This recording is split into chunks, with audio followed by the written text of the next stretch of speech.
আজকালকার দিনের বাচ্চারা শাকই খেতে চায় না। শাক তো বাচ্চা খাবেই, বাচ্চা 14 গোষ্ঠীর সবাই শাক খাবে। এমন মজার করে শাক আজকে আপনাদের তৈরি করে দেখাবো। আপনারা যদি এটা ঘরে তৈরি করেন, দেখবেন সবাই চেটে পুটে হাত পর্যন্ত খাওয়ার মতো অবস্থা করে দেবে। তো এটা বানানো কিন্তু অতটা কঠিন না। পুরো রেসিপি দেখবেন, তাহলে আপনিও এই শাক ভর্তা একদম সুন্দরভাবে তৈরি করতে পারবেন। প্রথমে নিয়ে নেবেন পেঁয়াজ, তারপরে এর মধ্যে অল্প একটু রসুন নিয়ে নেবেন।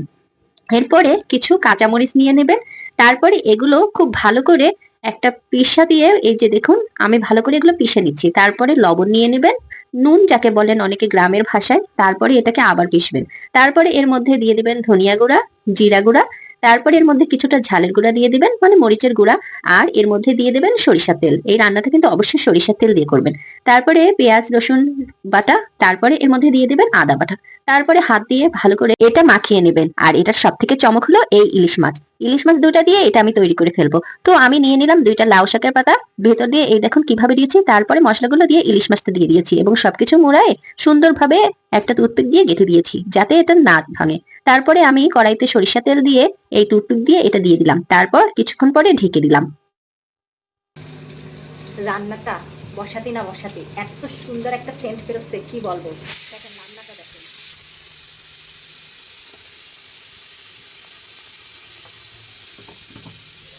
ওইদিকে আবার সাইরেনের আওয়াজ শুনে ভয় পেয়ে যায় না, গরুর গোশ রান্না হচ্ছে, বুঝছেন। তো ঢাকনাটা উঠিয়ে আমি কিন্তু দেখলাম এক প্রায় সেদ্ধ হয়ে আসছে। এই দেখেন সেদ্ধ হয়ে আসাটা কিন্তু ভালো করে বোঝাও যাচ্ছে। তো এটাকে অবশ্যই আস্তে আস্তে উল্টাই দেওয়ার চেষ্টা করবেন। উল্টে দেবেন, দেখবেন খুব সহজে উল্টানো যাচ্ছে না, তবে একটু চেষ্টা করলে কিন্তু উল্টানো যাবে। যেহেতু ভিতরে এখনো একটু কাঁচা আছে, তাই পুরাটা কিন্তু সেদ্ধ হয়নি। উল্টানোর পরে আপনি কিন্তু আবার কিছুক্ষণ এটা রেখে দিবেন। এটা কিন্তু একটু অল্প আঁচে করবেন। দেখেন আমি 1600 ভোল্ট দিয়ে কিন্তু এটা তৈরি করছি।